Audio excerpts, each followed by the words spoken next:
ప్రభువైన యేసుక్రీస్తు నామములో కూడి వచ్చిన మీ అందరికీ ఉదయకాల వందనాలు తెలియచేస్తూ ఉన్నాను. గత లేఖన భాగాల్లో నుండి ఆత్మీయ జీవితాన్ని భ్రష్టు పట్టించే కొన్ని అవిధేయతలు లోపాల గురించి మనం ధ్యానం చేసుకున్నాం. ఈ దినాన ఉదయకాల సమయంలో మరొక అంశం ద్వారా దేవుని యొక్క లేఖనాలను మనం ధ్యానం చేసుకుందాం. చిన్న ప్రార్థన చేసుకుని కార్యక్రమాన్ని ప్రారంభించుకుందాం.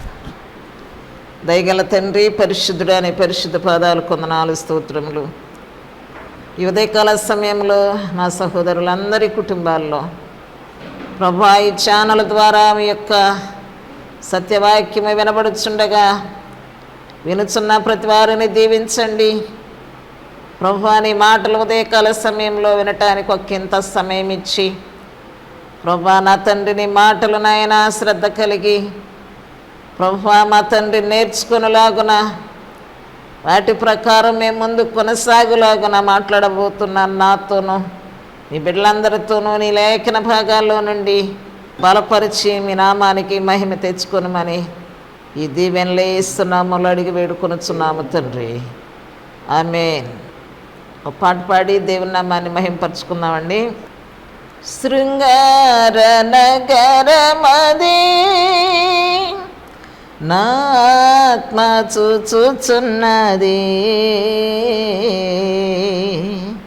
అందాల నగరిలో నాకున్నది నా యేసు సన్నిధి నాది.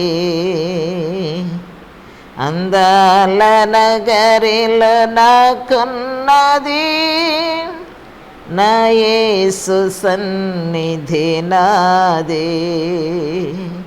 శృంగార నగరమది కన్నీరే లేదు, కష్టాలే లేవు,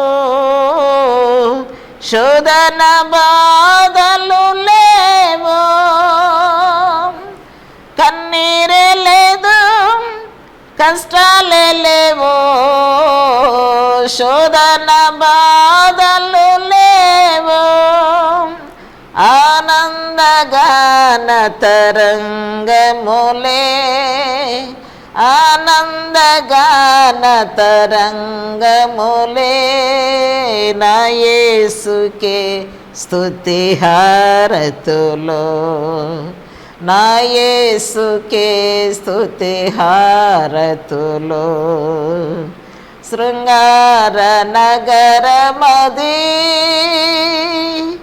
నిత్య మహిమలోనికి నన్ను పిలుచువాడు ప్రియుడు మన యేసుడు. నిత్య మహిమలోనికి నన్ను పిలుచువాడు ప్రియుడు మన యేసుడు. కొంతకాలమే ఈ ధరలో క్రీస్తు వాడాని శ్రమలో, కొంతకాలమే ఈ ధరలో క్రీస్తు వాడాని శ్రమలో. శృంగార నగరమది కొండలన్నీ ఎగసి తరలి వచ్చువాడు ప్రియుడు మన యేసుడు. కొండలన్నీ ఎగసి తరలి వచ్చువాడు ప్రియుడు శ్రీ యేసుడు. బోర శబ్దము వినబడును, క్రీస్తు మహిమను పరికింతును. బోర శబ్దము వినబడును, క్రీస్తు మహిమను పరికింతును. శృంగార నగరమది పరమ తండ్రి దరికి నన్ను చేర్చువాడు కరుణగల యేసుడు. పరమ తండ్రి దారికి నన్ను నన్ను చేర్చువాడు కరుణగల యేసుడు. కొంతకాలమే ఈ పయనం, కొంతకాలమే ఈ పయనం, చేరుకొందును నా ప్రభునే, చేరుకొందును నా ప్రభునే. శృంగార నగరమది నా ఆత్మ చూచుచున్నది, అందాల నగరిలో నాకున్నది నా యేసు సన్నిధి నాదే, నా యేసు సన్నిధి నాదే. అందాల నగరమది. మరొకసారి ప్రభు నామంలో అందరికీ వందనాలండి. అందరూ బాగున్నారా? ఎంతో తీవ్రమైన ఎండాకాలంలో ఉన్నాం.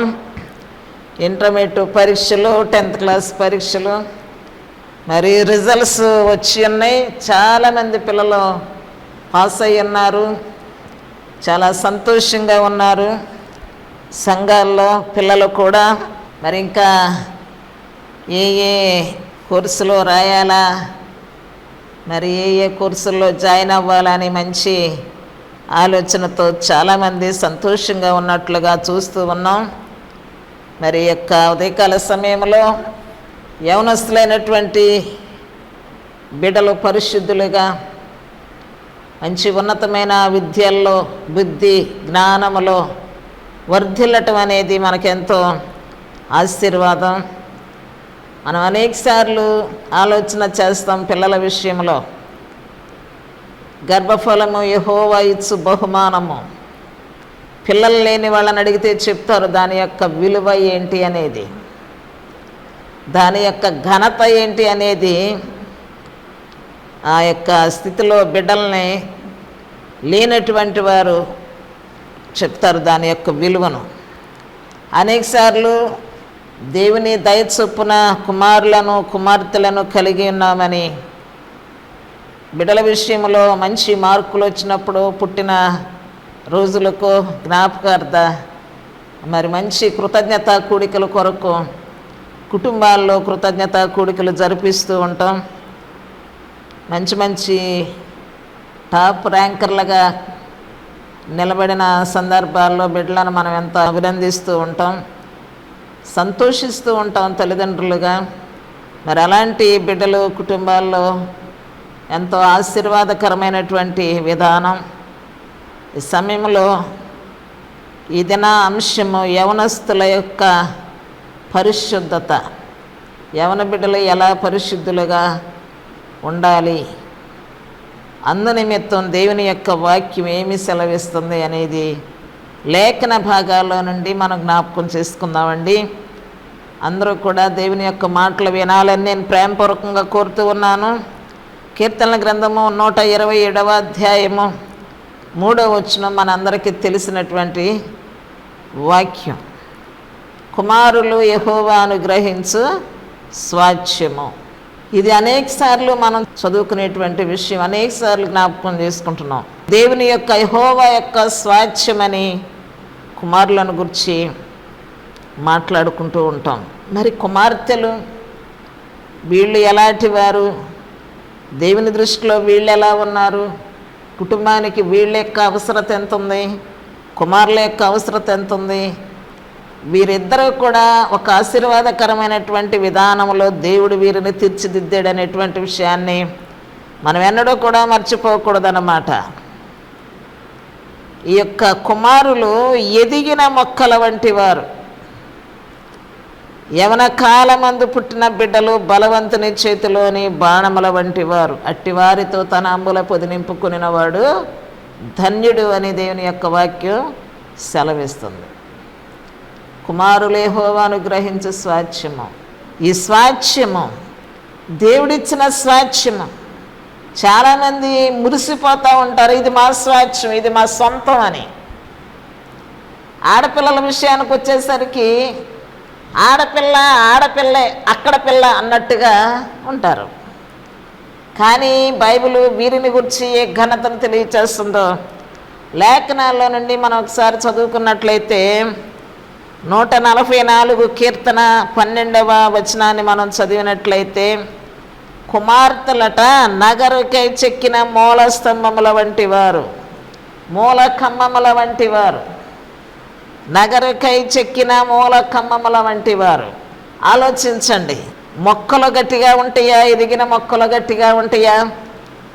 చెక్కిన మూల కంబాలు గట్టిగా ఉంటాయా? అంటే ఈ రోజుల్లో అన్ని విషయాలలో ఆడపిల్లలు ఎంతో స్ట్రాంగ్గా పాస్ అయ్యే విషయంలో, మార్కులు సాధించే విషయంలో, గొప్ప గొప్ప ర్యాంకులు, అద్భుత రీతిగా అనేకమైన ఉన్నత చదువులను అభ్యసించే విషయంలో కూడా కుమార్తెలు ఎంతో ముందడుగులో ఉన్నారు. ఆటల్లో కూడా, అవసరమైతే పాటల్లో కూడా ఎన్నో రంగాల్లో ముందడుగు వేస్తున్నటువంటి విధానాన్ని మనం చూస్తూ ఉన్నాం.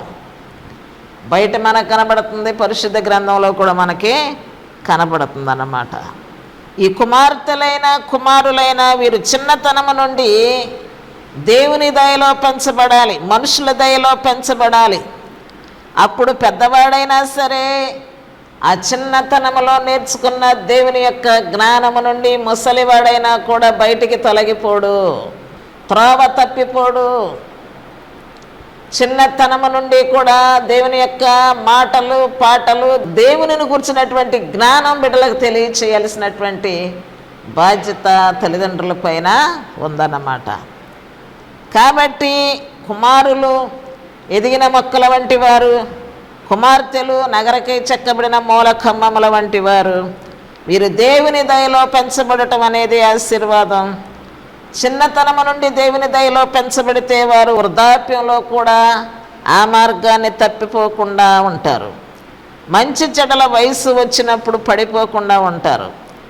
పరిశుద్ధులుగా ఉండటానికి అవకాశం ఉంటుంది. ఎలాంటి పరిశుద్ధతను వీరు పొందుకోవాలి అనే విషయాన్ని మనం గమనించినట్లయితే, కీర్తనల గ్రంథము 119వ అధ్యాయము 9వ వచనాన్ని చదివినట్లయితే, నీ వాక్యమును బట్టి దానిని జాగ్రత్తగా చూసుకునుట చేతనే కదా. వాక్యాన్ని బట్టి మాత్రమే మనుషుడు పరిశుద్ధపరచబడగలడు. మరి ఏ ఇతర సిద్ధాంతముల ద్వారా, ఏ ఇతర పద్ధతుల ద్వారా పరిశుద్ధత అనేది సంపూర్ణము కాదు. సంపూర్ణమైనటువంటి పరిశుద్ధతను మనం పొందుకోవాలి అంటే, ప్రాముఖ్యంగా యవనస్తులు పరిశుద్ధులుగా జీవించాలి అంటే దేవుని యొక్క వాక్యమును జాగ్రత్తగా చదువుకునుటను బట్టి, జాగ్రత్తగా దానిని పరిశీలించుట చేతనే కదా అని చక్కగా ఈ వచనంలో తెలియచేయబడింది అన్నమాట. ఒక 11వ వచనాన్ని మనం చూసినట్లయితే, ఏ విధమైన పాపములో పడిపోకుండా మనం ఉండాలి అంటే దావీదు మహారాజు ప్రార్థన చేస్తూ ఉంటాడు, నీ ఎదుట నేను పాపము చేయకుండానట్లు నా హృదయములో వాక్యమును ఉంచుకొందును. దేవుని యొక్క వాక్యము హృదయంలో నివాసం ఉన్నట్లయితే పాపము చేయటానికి దూరంగా ఉంటాం, పాపము చేయటానికి పరిగెత్తాం. ఎందును బట్టి అంటే మన హృదయాల్లో దేవుని వాక్యం ఉంటే పాపానికి దూరంగా ఉంటాం. కాబట్టి మన యొక్క హృదయాలు వాక్యము చేత నింపబడాలి, వాక్యాన్ని మనం నిలవంచాలి. 16వ వచనాన్ని కూడా మనం చదువుకున్నట్లయితే, నీ వాక్యమును నేను మరువకయుందును, సర్వ సంపదలు దొరికినట్లుగా నీ వాక్యం దొరికితే నేను సంతోషిస్తాను. నీ వాక్యమును నేను సంతోషముతో అంగీకరిస్తాను. సర్వ సంపదల కంటే నీ వాక్యమే నాకు మేలు, నీ వాక్యమే నాకు శ్రేష్టమైనటువంటిది అని ఈ భక్తుడు సెలవిస్తూ ఉన్నాడు. 18వ వచనాన్ని కూడా మనం చదివినట్లయితే, నీ గ్రంథములో ఉన్న లేక నీ ధర్మశాస్త్రములో ఉన్న సంగతులు చూచినట్లు నా కన్నులు తెరువమని ప్రార్థన చేస్తూ ఉన్నాడు భక్తుడైన దావీదు గారు. నీ ధర్మశాస్త్ర గ్రంథంలో ఉన్న సంగతులు చూచినట్లు నా కన్నులు తెరువము. అంటే కన్నులు మూయబడ్డాయా? అయ్యుండొచ్చు. వాక్యము చూడలేని కన్నులు, వాక్యాన్ని చదవలేని కన్నులు, వాక్యాన్ని గ్రహించలేని మనసు కన్నులు గుడ్డి కన్నులతో సమానం అన్నమాట, అంధత్వముతో సమానం అన్నమాట. కాబట్టి భక్తుడు ప్రార్థన చేస్తూ ఉన్నాడు, నీ గ్రంథంలో ఉన్నటువంటి సంగతులు చూచినట్లుగా నీవు నా కన్నులు తెరువు చేయము.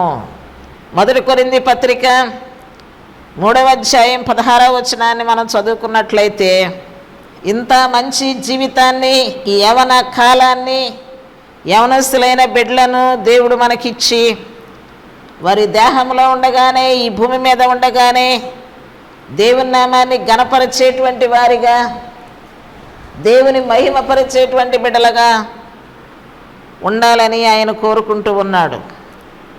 1 కొరింథీ పత్రిక 3వ అధ్యాయం 16వ వచనంలో, ప్రతివాని దేహము దేవునికి ఒక ఆలయం అంట.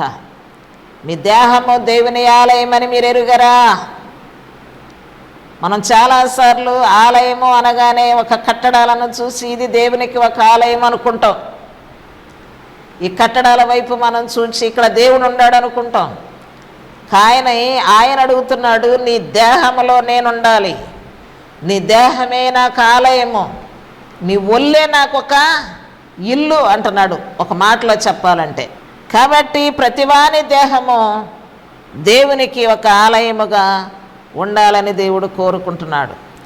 దేవుడిచ్చిన ఈ దేహాన్ని, దేవుడిచ్చినటువంటి ఈ యొక్క ఆలయాన్ని ఏ మనుష్యుడు కూడా పాడు చేయకూడదు, దానితో దుర్వ్యాపారం చేయకూడదు, దానిని మనం చెడగొట్టుకోకూడదు. దేవుడిచ్చినటువంటి దేహము, దేవుడిచ్చినటువంటి ఈ యొక్క స్థితిని ఎంత ఉన్నతంగా, ఎంత పరిశుద్ధముగా దేవుడు మనకు అనుగ్రహించాడో దానిని మనము కాపాడుకుంటూ ఉండాలి. అందుకే అపోస్తలుడైన పౌలు గారు అంటాడు, ఈ మట్టి ఘటమును ఎలాగున కాపాడుకునవలెనో అని. నిజమే, ఈ మట్టి ఘటమును కాపాడుకుంటూ ఉండాలి. ఇందులోనే దేవునికి ఒక ఘనత ఉంది, ఇందులోనే దేవునికి ఒక మహిమ ఉంది, ఇందులోనే దేవునికి ఒక నివాసం ఉందనేటువంటి విషయాన్ని మనం జ్ఞాపకం చేసుకుంటున్నాం. యవనస్తులైన బిడ్డలందరూ కూడా దేవునికి ఒక ఇల్లుగా, ఒక నివాసముగా మార్పు చెందినట్లయితే తగిన వయస్సులో, తగిన కాలమందు దేవుడు నిన్ను హెచ్చించటానికి సిద్ధముగా ఉన్నాడు.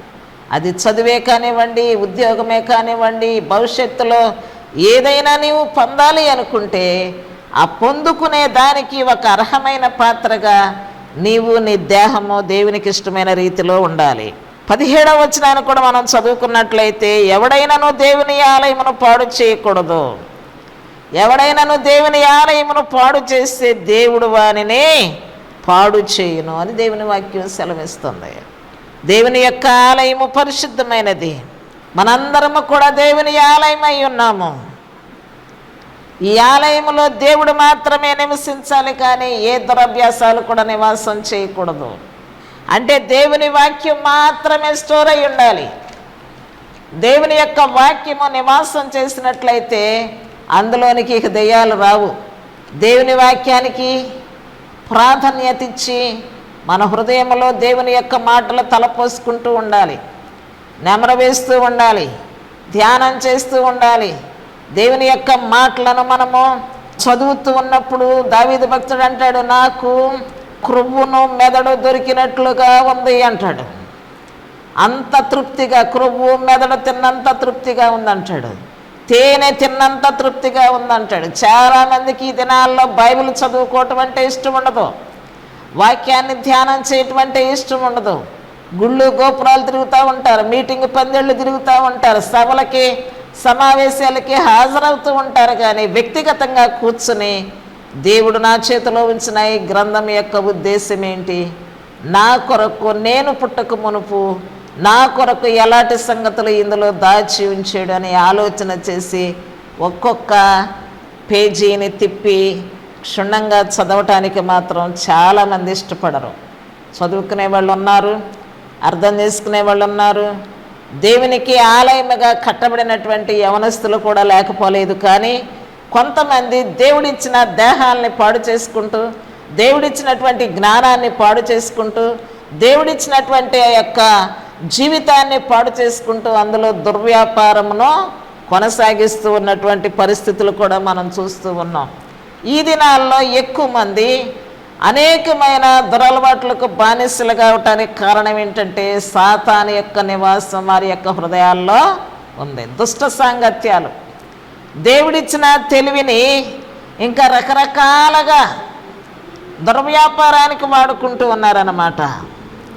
దేవుని యొక్క వాక్యాన్ని మనం స్టోర్ చేసుకున్నట్లయితే ఆ వాక్యము మనకు విశ్వాసాన్ని కలిగిస్తుంది. ఆ వాక్యము మన చీకటి కార్యాల్లో నుండి మనలను వెలుగులోనికి నడిపిస్తుంది. ఆ వాక్యము మన పాపముల నుండి క్షమించేటువంటి మార్గాన్ని వాక్యము ద్వారా మనం చూడగలము. అందుకే దేవుని వాక్యము దేవుడై ఉన్నాడు. వాక్యం అంటే దేవుడేనండి. వాక్యము నీలో ఉంటే దేవుడు నీలో ఉన్నట్టే. వాక్యము నీలో లేకపోతే దేవుడు నీలో లేడు. చాలామంది అంటారు వాక్యము వింటున్నాము కానీ గుర్తుండట్లేదు అంటారు. ఎందుకని గుర్తుండట్లేదండి? అన్నీ గుర్తుంటాయి. మనసుకి ఏదైనా గాయం కలిగిన మాట అయితే అది చచ్చిపోయే వరకు గుర్తుంటుంది. ఇబ్బందికరమైన మాట అయితే అది ఇంకా గుర్తుంటుంది. మరి దేవుని అమూల్యమైన సంగతులు ఎందుకు గుర్తుండటం లేదు? మనం ఒక తొట్టెను కానీ ఒక కుండను కానీ అందులో నీళ్లు పోసి పెట్టామనుకోండి, ఆ నీళ్ళు అలాగే ఉంటే అది మంచి తొట్టె అనుకుంటాం మనం. ఆ నీళ్లు నిలవకుండా ఆ నీళ్లు కారిపోతూ ఉంటే దాన్ని ఏమనుకుంటాం? ఓటి తొట్టె అనుకుంటాం. ఇర్మియా గ్రంథంలో అంటాడు, నా జనులు 2 నేరములు చేశారు, నా యొక్క ఆజ్ఞలను విడిచిపెట్టారు ఒకటి, రెండోది ఏంటంటే నీళ్లు నిలవని తొట్లు తమ కొరకు తాము తొలిపించుకున్నారు. అంటే దేవుని యొక్క శాసనాన్ని విడిచిపెట్టి, దేవుని యొక్క ఉద్దేశాన్ని విడిచిపెట్టి, దేవుని యొక్క చిత్తాన్ని విడిచిపెట్టి వీళ్ళు వాళ్ళ కొరకు వాళ్ళు కొన్ని సిద్ధాంతాలను ఏర్పాటు చేసుకుని అదే నీతి అనుకుంటారు, అదే సత్యం అనుకుంటారు, ఇది చాలనుకుంటారు. కానీ మనము దేవుని నీతికి ఎప్పుడు ఎక్కడ సాటి కాము. ఆయన వాక్యమే సత్యము, ఆయనే సత్యవంతుడు. కాబట్టి దేవుని యొక్క వాక్యము ద్వారా మన పాపములకు క్షమాపణ ఉంటుంది. దేవుని యొక్క వాక్యము ద్వారా మనము చీకట్లో నుండి వెలుగులోనికి నడిపించబడతాము. దేవుని యొక్క వాక్యము ద్వారా మనము రక్షించబడతాము, ఆపత్తుల్లో నుండి విడిపించబడతాము. దేవుని యొక్క వాక్యము చదువుట ద్వారా దేవుడు మనతో మాట్లాడుతూ ఉంటాడు, మన అంతరాత్మతో మాట్లాడుతూ ఉంటాడు. నీ మనస్సాక్షి గద్దిస్తుంది, అవును ఇది నీది తప్పే కదా. బైబిల్ చదువుతున్నప్పుడు అవును నేను ఈ స్థితిలో ఉండలేకపోతున్నాను, ఇది నీ తప్పే కదా అని నీ మనస్సాక్షి ద్వారా దేవుడు నీతో మాట్లాడతాడు. లేఖనాల ద్వారా దేవుడు నీతో మాట్లాడతాడు. దాన్ని గ్రహించినటువంటి మనం ఏం చేయాలంటే ప్రార్థన చేయాలండి. దావీదు మహాభక్తుడు ప్రార్థన చేస్తూ ఉన్నాడు. 139వ కీర్తనల గ్రంథము 24వ వచనంలో ఆయన గొప్ప ప్రార్థన చేస్తాడు. ఏంటంటే అది, నీకు ఆయాసకరమైన మార్గము నా యందున్నదేమో చూడుము, నీకు ఇష్టము లేని మార్గము, నీకు ఇష్టము లేని కార్యములు, నీకు ఇష్టము లేని పనులు నాలో ఉన్నాయేమో నన్ను చూడుము. నీకు ఇష్టము లేని కార్యము నాలో ఉంటే నన్ను విడిపించి నీ నిత్య మార్గములో నన్ను నడిపించుము అని ప్రార్థన చేస్తూ ఉన్నాడు. 110వ కీర్తన 3వ వచనములో, నీ యవ్వనులలో శ్రేష్ఠులు పరిశుద్ధాలంకృతులై మంచు వలె అరుణోదయ గర్భములో నుండి నీ యొద్దకు వచ్చెదరు. యవనస్తులు శ్రేష్ఠులైన వారిగా ఉండాలంట. ఈ యొక్క ఉదయకాల సమయంలో పరిశుద్ధ గ్రంథంలో నుండి ఒక యవనస్తుడిని నేను జ్ఞాపకం చేయాలనుకుంటున్నాను. పాత నిబంధన గ్రంథంలో ఆదికాండము 37వ అధ్యాయములో మరి ఒక గొప్ప పరిశుద్ధుడు మనకు కనపడతాడు. యోసేపు అనేటువంటి ఒక యవనస్తుడు మనకు కనపడతాడు. అతని అన్నదమ్ములు మధ్య వారు గొర్రెలను మేపుకొనుచున్నటువంటి సమయంలో వారందరితో పాటు ఈయన కూడా గొర్రెలను మేపుతూ ఉన్న స్థలాల్లో నుంచి అనేక సమాచారాలను తండ్రి దగ్గరకు తెచ్చువాడు. వృద్ధాప్యంలో పుట్టిన బిడ్డ. తండ్రి ముద్దుగా ఒక విచిత్రమైనటువంటి నిలువుటంగిని కుట్టించాడు. అది చూచి అసూయపడ్డారు అన్నలు. పగబట్టినటువంటి అన్నల మధ్య ఉన్నాడు. ఎందుకు అసూయ? నిలువుటంగిని బట్టి అసూయ. ఇతనికి చిన్నతనం నుండి దేవుడు అనుగ్రహించిన ఒక కృప ఉంది. ఇతను కలలు కనువాడు. జరగబోయే సమాచారాన్ని ముందుగానే దేవుడు కలల ద్వారా అతనికి తెలియచేసేవాడు. పొలములో పనులను గుర్చిన కళ ఒకటి ఉంది. బలహీనమైన ఆవులు, బలమైనటువంటి ఆవులను గుర్చిన కళ ఒకటి ఉంది. రకరకాల నక్షత్రాలను గురించి, సూర్యచంద్రులను గుర్చినటువంటి కళ ఒకటి ఉంది. ఈ కళలన్నీ కూడా ముందుగానే తన అన్నలతో చెప్తూ ఉన్న సమయంలో వారి హృదయాల్లో గొప్ప ద్వేషం. సొంత అన్నలే, మంచివాడిని సహించలేనటువంటి వాడు, కలలు కనువాడు వీడు మన మధ్యలో ఉన్నాడు అనేటువంటి అసూయ. ఏసేపున అసూయ ద్వారా చంపాలనుకున్నారు, దురాలోచనలు చేశారు, గుంటలో పడద్రోసారు, చచ్చిపోయేళ్ళే అనుకున్నారు, 20 తులములకు అమ్మివేశారు. రాజు భార్య వల్ల చెరసాలలో వేయించబడ్డాడు. కానీ ఎక్కడా అతను చలించలా, ఎక్కడా అతను తప్పిపోలా, ఎక్కడా అతను పరిశుద్ధతను కోల్పోలా, ఎక్కడా దేవునికి దూరస్తుడైపోలేదు. దేవునితోనే సహవాసము కలిగి ఉన్నాడు, పరిశుద్ధతను కలిగి ఉన్నాడు, దేవుని చిత్తములోనే ఉన్నాడు. ఎందుకు? కారణం ఏమిటి అంటే యెహోవా అతనికి తోడై ఉండెను కనుక, యెహోవా అతనికి తోడై ఉండెను కనుక అన్ని శోధనలను జయించుకుంటూ వచ్చాడు. ఫరో యొక్క సంస్థానం అంతటి మీద, ధనాగారం అంతటి మీద రాబోయేటువంటి 7 సంవత్సరాల కరువును గుర్చి అన్నదమ్ములందరికీ, ఆ దేశం అంతటికి రాబోయే కరువుకు కూడా ఆ కరువును తీర్చేటువంటి అధిపతిగా, ఆహారం ఇచ్చేటువంటి అధిపతిగా, ధాన్యాన్ని ఇచ్చేటువంటి అధిపతిగా, ప్రజలందరిలో ఘనుడుగా దేవుడు తీర్చిదిద్దాడు. కారణం ఏంటి? దేవుని యందు భయభక్తులు కలిగిన జీవితం. మీరైనా, నేనైనా, ఎవరైనా దేవుని యందు భయభక్తులు కలిగి, పరిశుద్ధత కలిగి, దేవుని వాక్యానికి చోటిచ్చి పాపమునకు దూరముగా పారిపోయిన ఏ యవన జీవితమైనా, యవన స్త్రీ అయినా, యవన పురుషుడైనా, యవన బిడ్డలైనా దేవుడు వారికి తోడై ఉండి అన్ని విషయాల్లో దేవుడు వారిని హెచ్చిస్తాడు. ఈ ఉదయకాల సమయంలో పరిశుద్ధతను కోరుకుందాం, వాక్యాన్ని ధరించుకుందాం, వాక్యాన్ని మనందరి హృదయాల్లో చక్కగా అమర్చుకుందాం, పదిలపరుచుకుందాం, పరిశుద్ధపరచబడదాం. దేవుడు మనకు తోడై ఉండునుగా. చిన్న ప్రార్థన చేసుకుందాం. మా పరలోకపు తండ్రి, పరిశుద్ధుడా, మీ శ్రేష్టమైన ఘనమైన నామాన్ని బట్టి మీకు వందనాలయ్యా. ప్రభా, ప్రతి యవనస్తులైన బిడ్డలందరి కొరకు ప్రార్థన చేస్తూ ఉన్నా. మా తండ్రి, వారి యొక్క విద్య, మా ప్రభా వారి యొక్క జ్ఞానములో, వారి యొక్క కోర్సుల్లో, వారి యొక్క జీవితాల్లో మీరు తోడై ఉండి ఎన్నో విజయాలు ఇచ్చారు. కొందరి జీవితాల్లో అనేక ఆటంకాలు, అపజయాలు కలిగినప్పటికీ కూడా ప్రభువా నీ పాద సన్నిధికి తిరిగి రావటానికి సహాయం చేయము. తప్పిపోయిన కుమారుని మీరు తిరిగి తీసుకుని వచ్చినట్లుగా అలాగనే ఎవరైనా తప్పిపోయి ఉంటే తీసుకుని రండి ప్రభువా. వారిని నీకు ఇష్టమైన బిడ్డలుగా మరల్చండి. మీరు తోడై ఉంటానని వాగ్దానం చేశారు కనుక అందరి జీవితాలు వర్ధిల్లునట్లుగా కృప చూపమని మరొకసారి మీ సన్నిధిలో మేము కలుసుకునేలాగున మమ్మలను దీవించమని దీవెనలే ఇస్తున్నాము, అడిగి వేడుకొంచున్నాము తండ్రి. ఆమేన్. అందరికీ వందనాలు.